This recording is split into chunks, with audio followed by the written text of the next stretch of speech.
Sam kot športnik, v takem športu, ko je zelo adrenalinski, veliko so prisotne poškodbe, padci, tako da res je potrebna neka moč od zgoraj, da te varuje in sam, kot tudi cela moja družina, verujemo v Boga in redno se udeležimo maš, če je le to mogoče. Ob nedeljah večinoma sem na teku med sezono, ampak zdaj v takšnem času po zimi, ko je tekem manj, velikokrat gremo v cerkev, ko je vikend fraj vsako nedeljo, no.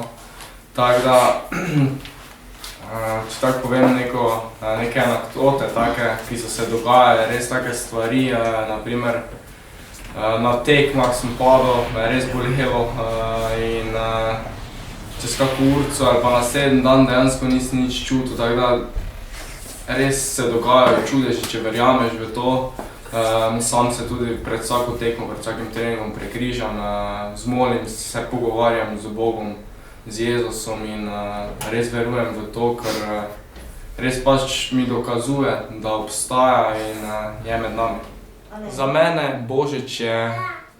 eden najlepših praznikov v celem letu in je taki družinski praznik in res obenem zdaj bi vsem zaželel vesele božične praznike in srečno novo leto.